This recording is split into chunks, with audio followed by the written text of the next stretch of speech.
Hello class 11th, welcome to today's class. So today we will talk about physics chapter 11 thermal properties of matter. So let's start. So first of all हमारे इस chapter में एक topic आता है temperature and it's measurement. ये चीज़ तो हमें chapter से समझ आ रही है कि भाई थर्मल प्रॉपर्टीज ऑफ मैटर मतलब कोई भी मैटर मतलब सॉलिड हो लिक्विड हो गैस हो. थर्मल प्रॉपर्टीज मतलब थर्मल से समझ आ रहा है टेम्परेचर. थर्मामीटर से क्या काम करते हैं हम टेम्परेचर नापते हैं किस चीज़ का बॉडी का. यहाँ पर जो बॉडी का टेम्परेचर नापते हैं वो भी एक मैटर हुआ. ठीक है, तो थर्मल प्रॉपर्टीज ऑफ मैटर पढ़ेंगे हम अब. यहाँ पर टॉपिक फर्स्ट है यहाँ पर आपका कि टेम्परेचर और उसके measurement. Temperature and it's measurement. तो फर्स्ट ऑफ ऑल यहाँ पर हम बात करेंगे टेम्परेचर की और हीट की. ठीक है, तो टेम्परेचर क्या होता है. Temperature is the measure of degree of hotness और कोल्डनेस ऑफ बॉडी.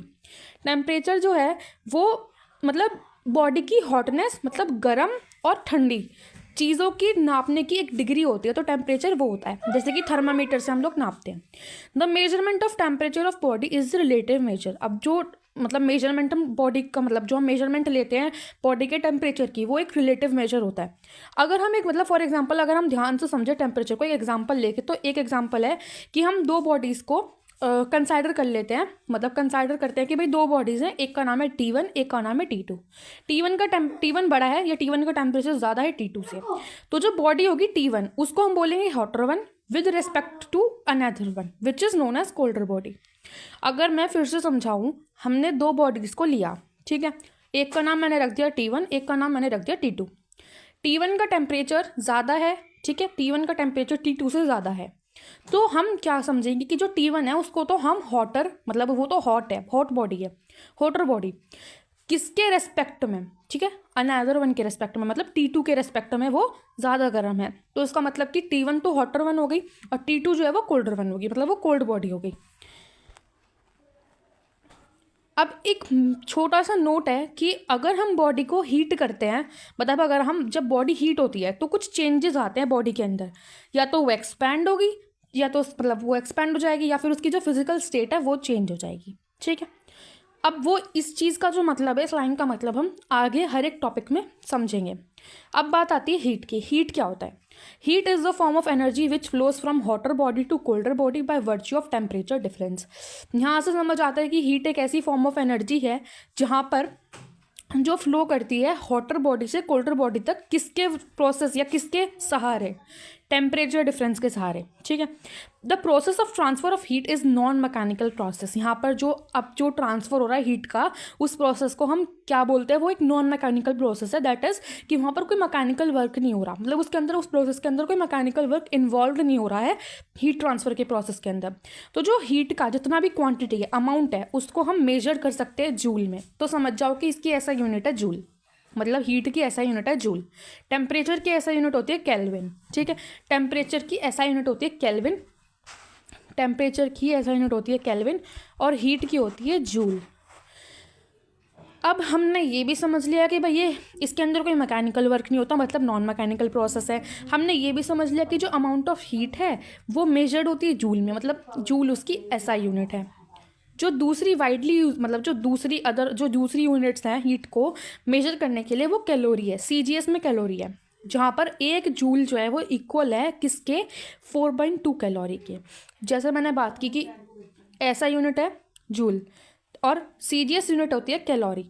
अगर CGS यूनिट कैलोरी होती है तो अब ये भी ध्यान रखना पड़ेगा कि भाई हमने पढ़ा था ऐसा यूनिट जूल होती है तो फिर कैलोरी क्या उसकी क्या होती है. तो मतलब एक जूल में हमारी होती हैं 1 joule is equals to 4.2 calorie. ठीक है, 1 joule is equals to 4.2 calorie.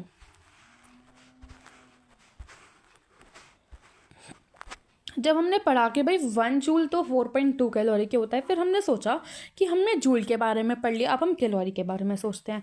तो कैलोरी 1 कैलोरी जो है वो इक्वल होती है किसके अमाउंट ऑफ हीट एनर्जी के जो कि हमें रिक्वायर्ड है एक टेम्परेचर को बढ़ाने के लिए. किसके टेम्परेचर को बढ़ाने के लिए 1 ग्राम ऑफ वाटर के टेम्परेचर को बढ़ाने के लिए वो भी 1 डिग्री सेल्सियस से. ठीक है, तो ये जो प्रोसेस है वो from 14.5 degree Celsius to 15.5 degree Celsius के बीच में हो सकता है. बात आती है caloric theory of heat. Caloric theory of heat में क्या है कि इस थ्योरी के अकॉर्डिंग जो है वो हीट जो है ना वो इनविजिबल है। कैलोरिक थ्योरी ऑफ हीट के हिसाब से इन्होंने बोला, इस थ्योरी ने हमें समझाया कि इस थ्योरी के हिसाब से इसका ओपिनियन है, ये मानता है कि जो हीट है वो इनविजिबल है। इनविजिबल तो है ही है, वेटलेस भी है, वेटलेस भी छोड़ो चलो, ऑर्डरलेस भी है, ऑर्डरलेस फ्लूइड है। तो इसको कैलोरिक इसलिए बोला। जब कुछ कैलोरी बॉडी के अंदर ऐड हो जाती है तो जो टेम्परेचर है वो बढ़ जाता है, लेकिन जब कुछ कैलोरी हम रिमूव कर देते हैं तो टेम्परेचर घट जाता है। ठीक है, जैसे बोलते हैं कि हमने कैलोरीज बर्न की, इतनी कैलोरीज हमने बर्न की।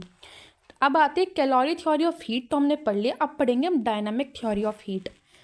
डायनामिक थ्योरी के हिसाब से ये बोलता है कि जो सारे सब्सटेंस हैं, सॉलिड, लिक्विड एंड गैसेस, ये सब कुछ मॉलिक्यूल से बने हुए हैं, मेड ऑफ मॉलिक्यूल्स। अब जो वो मॉलिक्यूल्स हैं वो किस स्टेट में हैं, वो हैं कंटिन्यूस रैंडम मोशन के। मतलब कि रैंडम मतलब अचानक से, और कंटिन्यूस मतलब कोई रुकावट ही नहीं है, कंटिन्यूस मोशन में है ही है। ठीक है, depending on the nature and temperature of substance the molecules में पजेसेस 3 टाइप्स ऑफ मोशन। अब यहाँ पर 3 तरीके के मोशंस हम पढ़ेंगे। पहला होता है ट्रांसलेटरी, फिर वाइब्रेशनल, फिर रोटेशनल। ट्रांसलेटरी मोशन कौन सा होता है कि this is the motion in a straight line which is common in gases. यहाँ से हमें 2 बात समझ आ रही है, हमें 2 पॉइंट समझने हैं कि ये एक ऐसा मोशन है जो कि स्ट्रेट लाइन में होता है, ऊपर खड़ी कर लो, नीचे कर लो, कैसे ही कर लो, ठीक है, स्ट्रेट लाइन में ये मोशन होता है। दूसरा पॉइंट है कि गैस में होता है, कॉमनली गैस में होता है। यहाँ पर दिख रहा होगा कि ट्रांसलेटरी मोशन हो रहा है एक मतलब स्ट्रेट लाइन में, और कॉमनली इन्होंने बोला कि गैसेस में होता है। ठीक है, इन्होंने बोला कि गैसेस में होता है। फिर वाइब्रेशनल मोशन की बात करते हैं, तो ये जो है एक ऐसा मोशन है this is the two and fro motion. इसको मतलब ये याद रखो, इसका पॉइंट की जो वाइब्रेशनल मोशन है उसका दूसरा नाम जो है टू एंड फ्रो मोशन है। किसका? मॉलिक्यूल्स का।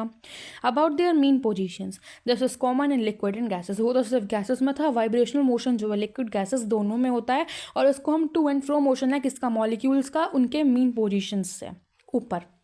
रोटेशनल मोशन क्या है? रोटेशनल से ही समझ आ रहा है, मतलब कि पूरा कंप्लीट सर्कल, एक्सिस मान लो, there is the motion of molecules about their axis. पहले बोला था एक्सिस मान लो।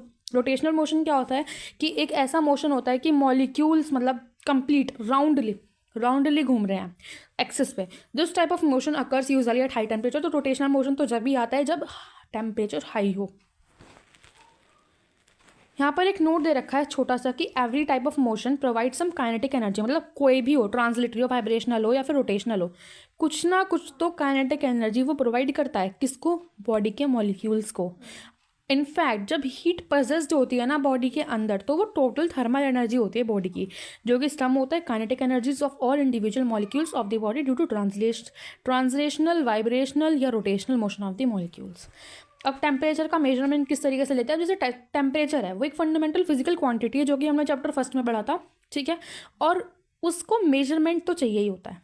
टेम्परेचर जो एक फंडामेंटल फिजिकल क्वांटिटी है, उसको मेजरमेंट की नीड तो है। अब जो टेम्परेचर का मेजरमेंट होता है वो कुछ स्पेसिफाइड स्केल से होता है, कुछ स्पेसिफाइड स्केल से होता है। अब उन स्केल्स को हम हम कॉमनली बोलते हैं thermometers. The thermometers are calibrated so that a numerical value may be assigned to a given temperature. Thermometer इसलिए बने हैं, इसलिए उनका यूज़ होता है कि भाई एक न्यूमेरिकल वैल्यू हमको मिल जाए, जो टेम्परेचर जितना है उसकी एक हमें न्यूमेरिकल वैल्यू मिल जाए, हमें पता चले कि कितना टेम्परेचर है। यहाँ पर आपको दिख रहा होगा, मैंने बताया था कि मतलब कुछ स्केल से हम टेम्परेचर को मेजर कर सकते हैं। तो वो कौन से स्केल्स है? Different scales to measure the temperature. तो पहला स्केल होता है सेल्सियस स्केल, उसकी यूनिट होती है डिग्री सेंटीग्रेड। फ्रीजिंग और आइस पॉइंट पे मतलब लोअर फिक्स पॉइंट उसका 0 डिग्री सेल्सियस होता है। बॉइलिंग या स्टीम पॉइंट मतलब अपर फिक्स पॉइंट होता है उसका 100 डिग्री सेल्सियस होता है। फ़ारेनहाइट स्केल होता है, फिर रियमर स्केल होता है, और फिर केल्विन स्केल होता है। और next topic is relation among the temperature measure by different scales. अब कुछ रिलेशन भी है, हमने जो डिफरेंट स्केल्स हमने पढ़ा था उनके बीच में कुछ रिलेशन भी तो बनना चाहिए, तो वो यहाँ पे बन रहा है। The temperature measured by different scales is given as C minus 0 by 100 is equals to F minus 32 by 180 is equals to R minus 0 by 80 is equals to K minus 273.15 upon 100। अब ये जो हमने जो यहाँ पर देखा ये रिलेशन, वो थोड़ा समझ नहीं आया, तो उसी टेबल पर चलते हैं वापस से। वहाँ से समझ आ जाएगा। उस टेबल पे हमने देखा था, यहाँ पर देखिए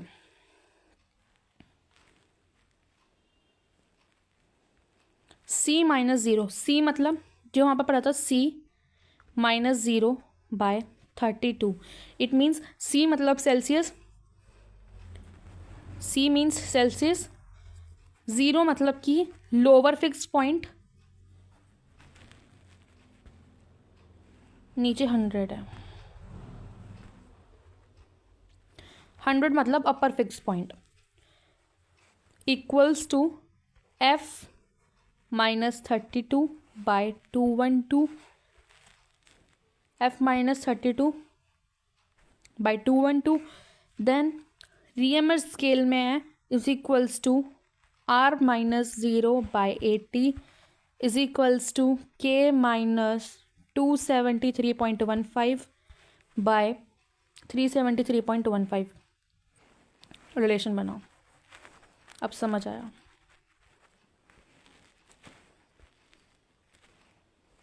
Here C, F, R and K are the readings of different scales. अब constant volume गैस थर्मामीटर अगर P0, P100 या PTR या PR प्रेशर्स है गैस के, टेम्परेचर कौन से हैं 0 डिग्री सेल्सियस और 100 डिग्री सेल्सियस, ट्रिपल पॉइंट है वाटर का और अननोन टेम्परेचर जो कि 3 डिग्री सेल्सियस हमने रिस्पेक्टिवली माना।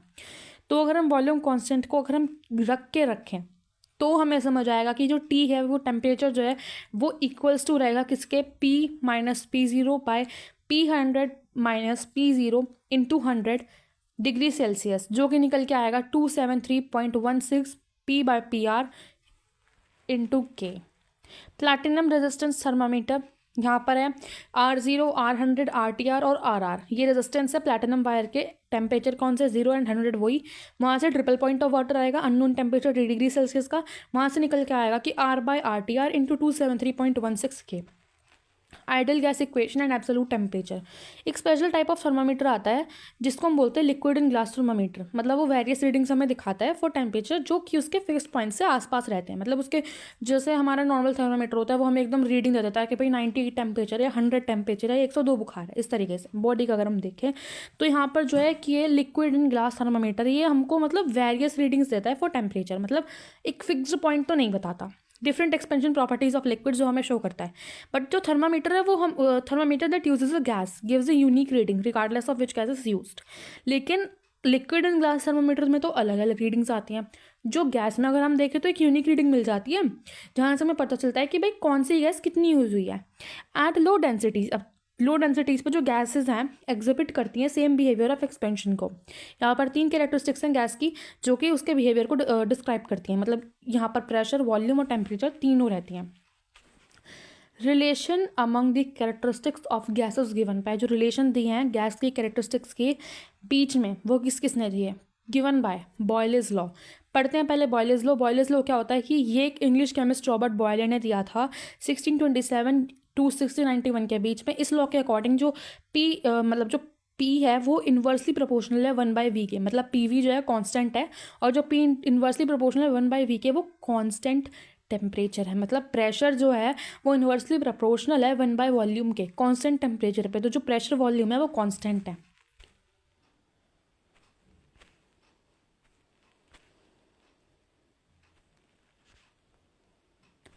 नेक्स्ट आता है चार्ल्स लॉ। चार्ल्स लॉ में क्या है कि मतलब ये एक फ्रेंच साइंटिस्ट हैं जैकेस चार्ल्स, उन्होंने ये लॉ दिया था 1747 टू 1823 के बीच में। इस लॉ के अकॉर्डिंग जो वॉल्यूम है वो इन्वर्सली प्रोपोर्शनल है टेम्परेचर के कांस्टेंट प्रेशर पे, तो मतलब वॉल्यूम बाय टेम्परेचर जो है वो कांस्टेंट है।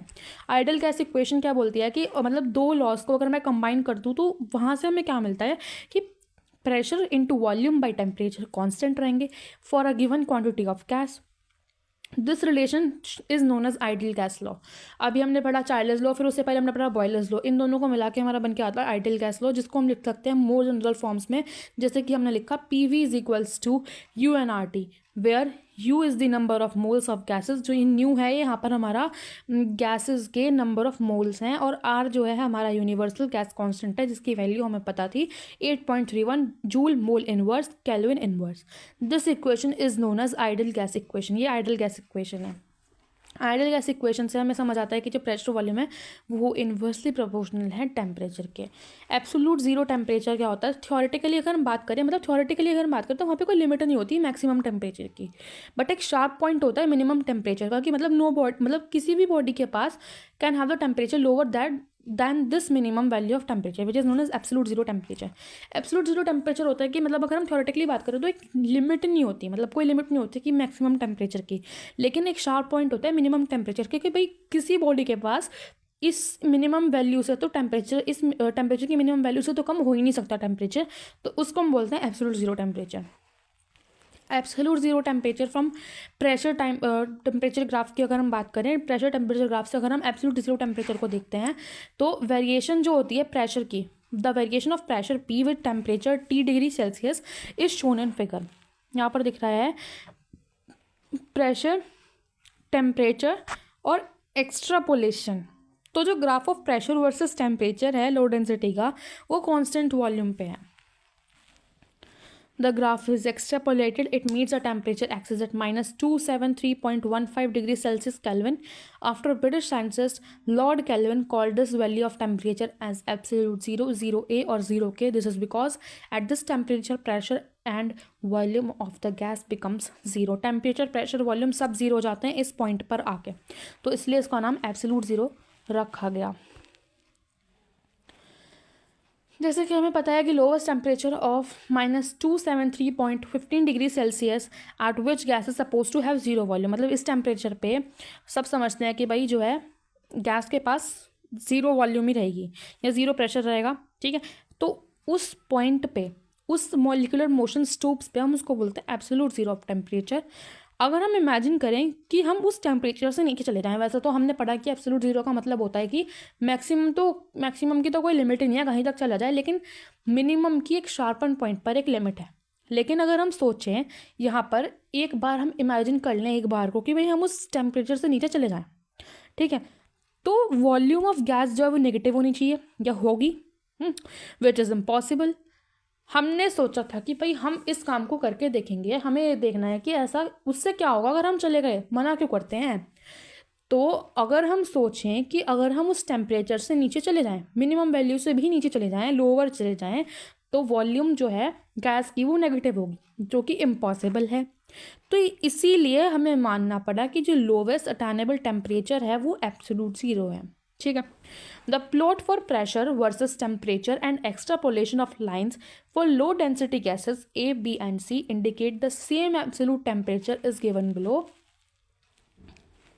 यहाँ पर प्रेशर सीधा खड़ा है, gas A, gas B and gas C, temperature नीचे। PT diagram for low density gases. अब एब्सोल्यूट जीरो टेम्परेचर जो है ज़ीरो के हमने रिगार्ड कर लिया, या फिर -273.15 डिग्री सेल्सियस रिगार्ड कर लिया, समझ लिया, दिमाग में बिठा लिया कि भाई एब्सोल्यूट जीरो टेम्परेचर जो है या तो 0 केल्विन है या फिर -273.15 डिग्री सेल्सियस है।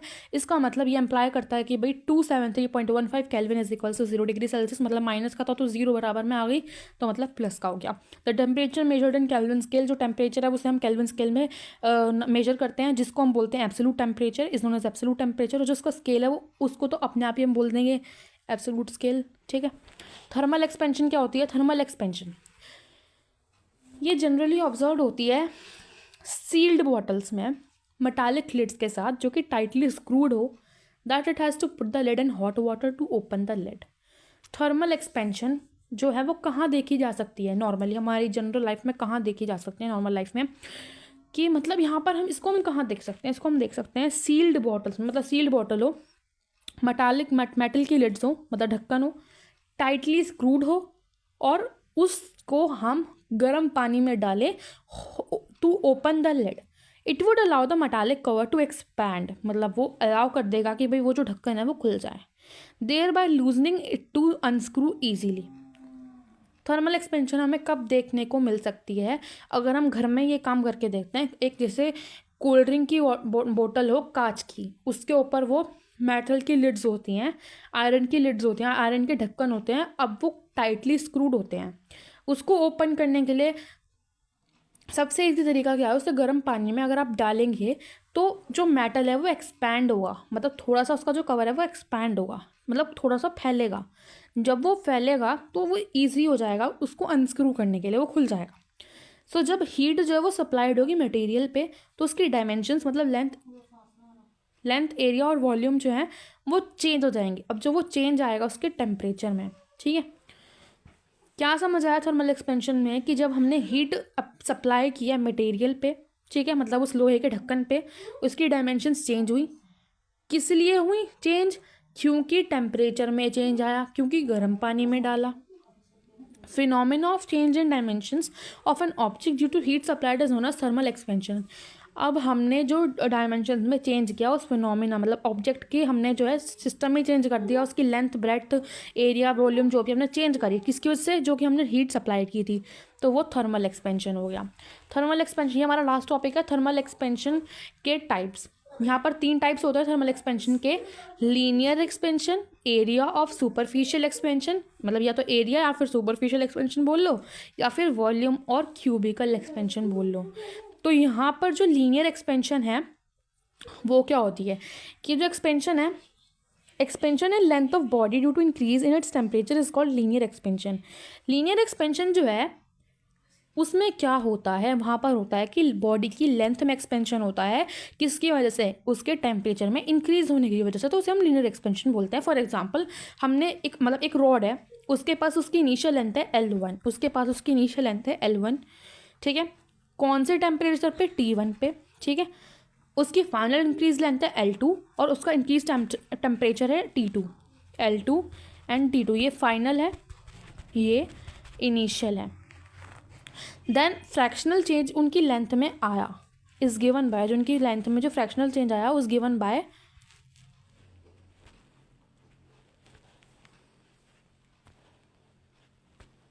this delta L by L1 is equals to L2 minus L1 by L1 is equals to alpha 1 multiply T2 minus T1 is equals to alpha 1 delta T।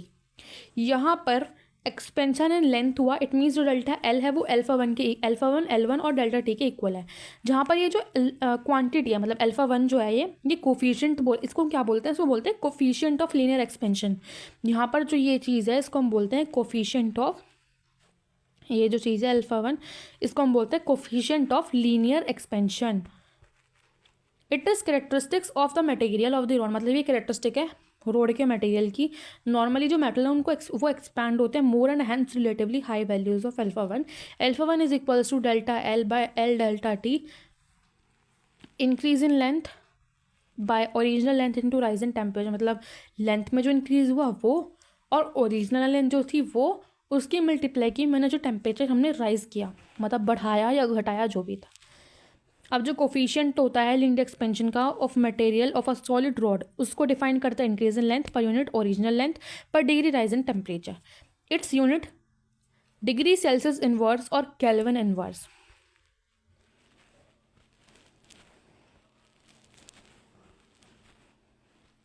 अब बात आती है एरिया एक्सपेंशन की, ठीक है। Area expansion क्या होता है? यहाँ पर क्या होता है, वहाँ पे हमने पढ़ा था लीनियर एक्सपेंशन में लेंथ बढ़ गई इन टेम्परेचर के हिसाब से, टेम्परेचर बढ़ा तो लेंथ बढ़ गई, सर्फ मतलब मटेरियल की या सरफेस की। एरिया एक्सपेंशन में क्या हुआ? एरिया का एक्सपेंशन हो क्या? सरफेस का, किसकी वजह से? क्योंकि टेम्परेचर बढ़ा दिया, इज कॉल्ड एरिया एक्सपेंशन, ठीक। अगर एक प्लेट है उसकी इनिशियल एरिया जो है वो A1 है, टेम्परेचर T1 है, फाइनल एरिया A2 है और टेम्परेचर T2 है, तो फ्रैक्शनल चेंज क्या हुआ उसके एरिया में? वो वैसे ही हुआ, delta A by A1, A2 minus A1 by A1 is equals to alpha A, T2 minus T1 is equals to alpha A delta T। तो जहाँ पर जो ये एक्सपेंशन एरिया में एक्सपेंशन हुई वो delta A is equals to alpha A1 into delta T। अब यहाँ पर जो अल्फा A है वो कोफिशिएंट ऑफ एरिया एक्सपेंशन है, इसका छोटा सा formula increase in surface area bye original surface area into rise in temperature. इसकी भी यूनिट डिग्री सेल्सियस इनवर्स और केल्विन इनवर्स है। अब पढ़ते हैं volume expansion which is last topic of this part 1। Volume expansion क्या होती है कि मतलब वॉल्यूम में एक्सपेंशन आ जाती है, और जो वॉल्यूम में एक्सपेंशन आती है वो किस चीज़ की वॉल्यूम होती है? वो होती है ऑब्जेक्ट की वॉल्यूम, जिसमें एक्सपेंशन आती है। क्यों आती है? क्योंकि यहाँ पर भी टेम्परेचर में इंक्रीजमेंट हुई है थोड़ी सी, या जितनी भी हुई है तो वो वॉल्यूम एक्सपेंशन हो गई। फ्रैक्शनल चेंज जो हम देखें, delta V by V one is equal, सब में फॉर्मूला सेम है, पुट भी बिल्कुल सेम करने हैं, बस डेल्टा वी, डेल्टा ए और डेल्टा एल की ही थोड़ा सा डिफरेंस है। Delta V by V one is equals to V two minus V one by V one is equals to alpha V T two minus T one is equals to alpha V delta T. यहाँ पर जो expansion हुई है volume के अंदर वो हुई है delta V is equals to alpha V into V one into delta T. यहाँ पर जो हमारा अल्फा वी है वो हमारा कोफिशिएंट ऑफ वॉल्यूम एक्सपेंशन है। ठीक, अब यहाँ पर जो कोफिशिएंट ऑफ वॉल्यूम है, मतलब cubical expansion of substance is defined as the increase in volume per unit original volume per degree rise in temperature. उसकी यूनिट भी डिग्री सेल्सियस इनवर्स और केल्विन इनवर्स होती है। अब यहाँ पर मतलब एक कैरेक्टरिस्टिक्स भी है मटेरियल की of object, but not a strictly a constant. Coefficient of volume expansion जो होता है डेल्टा, मतलब अल्फा वी, डिपेंड करता है टेम्परेचर के ऊपर। उसकी जो वैल्यू है वो फर्स्ट इंक्रीज होगी टेम्परेचर के साथ, फिर उसके बाद कांस्टेंट रहेगी हाई टेम्परेचर पे, मतलब 500 केल्विन से भी ऊपर। The dependency is shown alongside, मतलब ये रहा coefficient of volume expansion of with temperature, मतलब कि 500 केल्विन से भी बढ़ रहा है। The values of volume expansion for सब substances are given in the table. Note the dimensions of all types of coefficients of expansion is, मतलब जो डायमेंशंस हैं सारे कोफिशिएंट ऑफ एक्सपेंशंस की केल्विन इनवर्स या फिर ऐसा यूनिट जो है वो पर केल्विन, मतलब कि केल्विन इनवर्स ही है।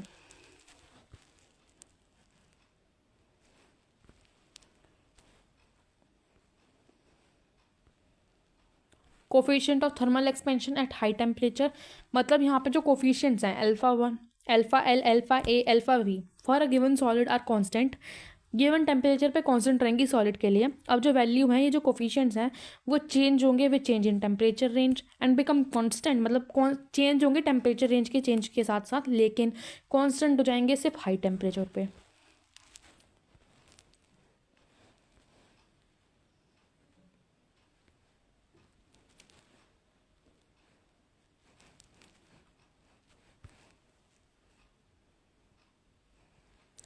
So thank you, this is the last topic, and in next video we will start from this topic, anomalous expansion of water.